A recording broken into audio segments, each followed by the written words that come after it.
Hamas at the same time. After working for Israel for 10 years, you decided to stop and come to the U.S. Why did you do that? First of all, I was living a very difficult life, and nobody knew about me. I was Christian undercover. I was spy undercover. It's a very risky job. Nobody understood how difficult the situation that I was in. And I had to make a big decision every day, on daily basis, about life and death, every day. And at the end of the day, I'm not God. And I was doing His will, but I don't have His almighty strength to keep going. And I needed a break. I figured out, after 10 years of fighting terrorism, that our problem is not with terrorists. Our problem simply is with their ideology. And I figured out that we were fighting a ghost. And I needed to find a different way to fight terrorism, of first of all being honest and revealing the secrets that I have known, the journey that I have done, and who really I am. Because everybody was simply deceived of who I was.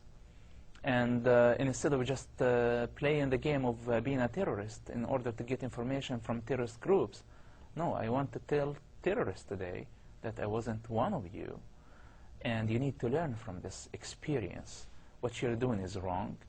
And other message to my people: if you're ashamed to shake the hand of Israeli, if you're ashamed to make peace, to have peace with Israelis, I tell you, learn from my example. Israelis were my biggest enemies, and today they are my best friends. And I love Israelis. I love Israel. And I will protect Israel, not by carrying a gun, by saying the truth. And also I will protect Palestinians, because I love my family, I love my father. My mother is still there, my father is there. My friends, my people who suffered for many years, I love every one of them. And I will protect their rights also for self-destiny. And now the thing is, they need to understand that their biggest enemy is not the occupation. Occupation is a problem. In my opinion, and I said this several times, that the biggest loser of this occupation is Israel itself. And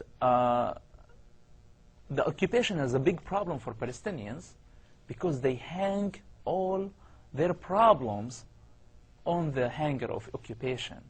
And when there is a society that they have a reason to hang all their problems, they never get the chance to see themselves in the mirror. So their leaders would make deadly mistakes that risks all the future of Palestinians, while they're blaming everything on Israel, while this is not honest. And this is unhealthy for any society. So today my message to them that I tell Israel that your problem is not Palestinians. And I'm telling Palestinians, your problem is not Israel. You are the problem of yourselves.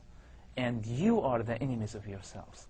You need to solve the problem, first of all, in your hearts, in every individual heart. If we can establish peace and forgiveness based on the great teachings of Jesus Christ in your hearts, first of all, unconditional love, that you love everybody unconditionally. If they can do that, this is a way of getting out of this endless circle of violence. And I am not sure that a Palestinian state will bring peace to my people. I am not sure about that. I think the state of peace, it's a state of mind before it's a state on paper or a state of borders. They need to have this. If my people are fighting for freedom and liberty, first of all, they need to understand the basics about freedom and liberty to be able to achieve it. How can they fight for something that they don't understand how it looks like, how it feels like? They need to have this among themselves. And the main reason that I wrote Son of Hamas, that I believe that the biggest enemies of that society, why they cannot love each other, because of the enemies of shame, guilt, and fear. Those are the biggest enemies of any society, not only Palestinians and Israelis. And this is why the leaderships cannot make progress toward peace. They're ashamed. They're not strong enough. They pretend that they are strong by rejecting the negotiation, for example. But the reality of this, that they are weak and they're not strong enough. They're afraid to get killed like Ishaq Rabin. Or maybe they are afraid of being judged by their people and losing their positions. Or maybe they are guilty to make a progress about this. In my book, Son of Hamas, what I simply did, I crossed all the red lines. The red line of shame. To work for the Israelis is very shameful. And I said I carry that. Nobody wants to bring this type of shame for himself, for money, or for any other reason. The second thing, it was guilt, feeling about my family. I love my family, and I didn't want them to suffer and be embarrassed for what I did. But also this is another lesson for everybody to learn from this, that even if we bring guilt and shame for ourselves, to stand for the truth, we have to do it. And the last thing is fear.